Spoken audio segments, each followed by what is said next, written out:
Bonjour tout le monde, aujourd'hui comme vous l'avez vu sur le titre, on va parler de Seconde Guerre mondiale, de héros, de sacrifices. Oui, on va parler de nazis, voilà, vous êtes contents? Sérieusement, vous avez vraiment un problème avec ça les gens, hein. Première série dans le thème, X-Company. Malgré ma déception de ne pas retrouver une énième série de HBO sur le cul, je me suis remis de ce petit drama de guerre remis au goût du jour. Ici pas de grands héros américains ou de G.I. Joe, mais bien une équipe canadienne. Non mais, rigolez pas, sérieux, j'ai dit canadien, c'est sérieux, il y a des héros canadiens, il y a des modèles canadiens. Rodney McKay, c'est pas un beau modèle ça? Cette équipe est composée de talents exceptionnels, aussi bien dans l'infiltration que dans l'espionnage, en vue de préparer le D-Day. Et pas le double D-Day.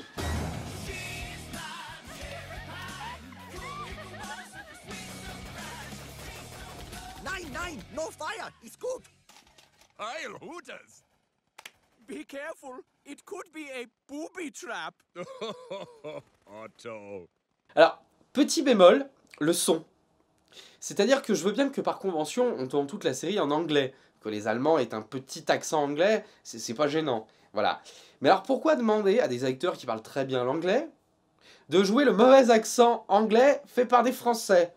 Sorry. She likes pranks. She's stupid. She does not think. This won't happen again. I'll teach her a lesson she won't forget.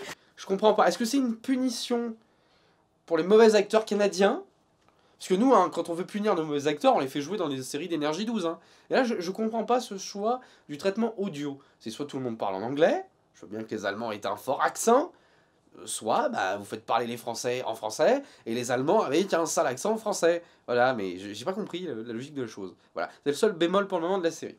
Au niveau de la réal, rien à redire pour le moment. On est malheureusement dans quelque chose de très plat, de très classique, entre la reconstitution du bon vieux film d'espionnage et du fameux film de guerre. Ici, tout est respecté et très peu de choses nouvelles sont proposées. Le flashback du début autour du personnage central fait beaucoup plus fouillis qu'une réelle scène d'exposition. L'originalité de la série, ou du moins du peu qu'on a pu voir, c'est vraiment l'angle de vue choisi pour parler des héros de l'ombre. Les personnages sont pour certains très jeunes et pas du tout faits pour la guerre. Ils ont été formés à exploiter leurs capacités, à être des tueurs potentiels si nécessaire. Mais entre la théorie et la pratique, la différence peut devenir dramatique. Et c'est bien là où ça devient, pour certains, compliqué. Nos personnages ont envie d'agir et ce souvent contre leurs émotions. Leurs émotions qui sont donc à l'opposé de leur action qu'ils doivent mener. Il est facile d'ailleurs la caricature de nazi dès la première séquence qui force un enfant devant le cadavre de son père à faire le salut au Führer. Il est beaucoup plus difficile de condamner un homme engagé, plus ou moins de force dans l'armée hitlérienne et qui tente d'améliorer la situation comme il peut. Le thème du sacrifice, comme dans tout bon film de guerre, est bien présent, avec les clichés qui sentent bon le déjà vu et le déjà subi. Là aussi, on sent que la série voudrait sortir des sentiers battus sans vraiment y arriver. Elle évoque avec un peu de lourdeur que le sacrifice de soi est une chose, le sacrifice des nôtres pour le bien du plus grand nombre est compliqué. Le thème du mal nécessaire devient alors tout particulier et plein de sens quand on doit y mettre un visage. Dans une première lecture, j'ai tenté de voir un parallèle avec ce qui aurait pu se passer dans les opérations en Irak ou encore en Afghanistan. Après, c'est un ressenti personnel, ou une vraie vision des auteurs, je pourrais pas trop vous le dire. Tout est assez mal amené, malheureusement. Les scènes sont souvent un peu posées là, et proposent aux téléspectateurs de se débrouiller. Vous pensez donc ce que vous voulez. En ce qui concerne le personnage principal, on est dans la tendance actuelle que de choisir un personnage à la caractéristique hors du commun. Ici, le héros souffre de synesthésie. Cette capacité lui permet avec très peu d'éléments de refaire les plans ou d'extrapoler des situations. J'ai juste peur que la série joue beaucoup sur le pathos des situations et des sentiments. Le thème de vivre avec la conséquence de ses actes est vraiment un bon thème pour ce genre de série. Mais il faut savoir le doser, et je pense que la série risque de s'épanger. Scénariste, faites que j'ai tort. Alors, est-ce que je vais suivre cette série? Malheureusement, les 3 premiers épisodes ne m'ont pas forcément convaincu. J'attendrai qu'il y ait une vraie intrigue, pourquoi pas un développement autour d'un gros débarquement, celui qu'on a connu en Normandie, ou même de débarquements qui ne sont pas très bien connus de la grande histoire. Après Nazi qui pleure, Nazi qui rit. Allez, on va parler de Danger 5. Alors cette web série est un petit bijou que j'ai trouvé sur le site de Studio 4.0, qui est donc la web chaîne, si on peut le dire, de France 4. Voilà, donc vous avez tout un tas de web séries qui sont proposées, beaucoup d'étrangères, peu de françaises à part le Visiteur du futur, hein. Y a pas ou HeroCorp, Voilà, ça s'arrête là. D'ailleurs, je ferai bientôt un petit vlog là-dessus. Donc cette série est un vrai bijou que vous pouvez trouver. Vous allez à l'onglet comédie Danger 5. Danger 5 est une série australienne de 2 saisons pour le moment.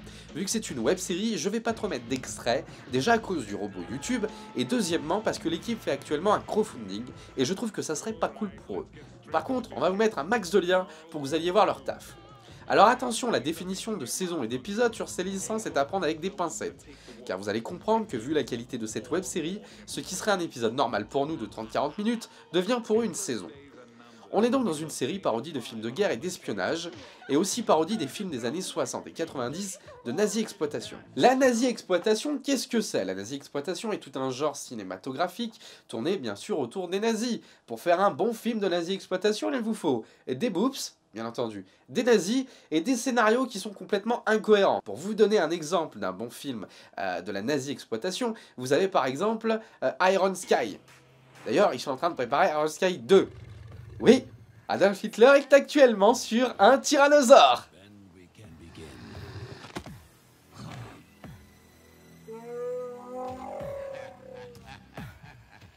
L'histoire donc nous propose de suivre une équipe de jeunes agents secrets intrépides dirigés par un être à tête de faucon. C'est pas une blague, c'est pas un homme qui se déguise en tête de faucon, c'est un vrai homme faucon. Straight to the biscuits. At 0800 hours this morning, an American soldier was eaten by a Nazi dinosaur. Tous ces jeunes gens n'ont qu'une seule mission, tuer Hitler.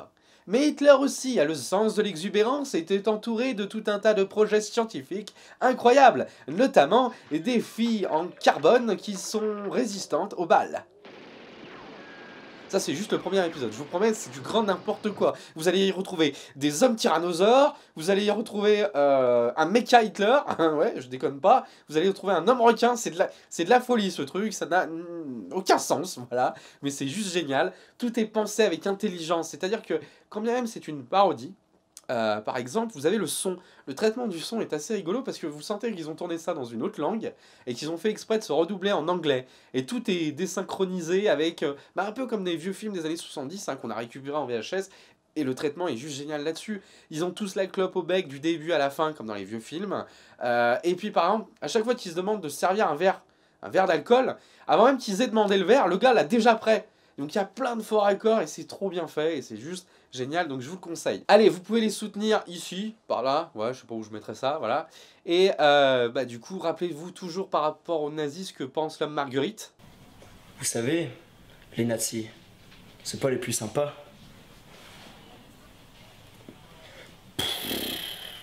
N'hésitez pas à vous abonner car c'est un droit. Et surtout, pensez à partager la vidéo, surtout sur le mur des gens que vous aimez pas. Voilà.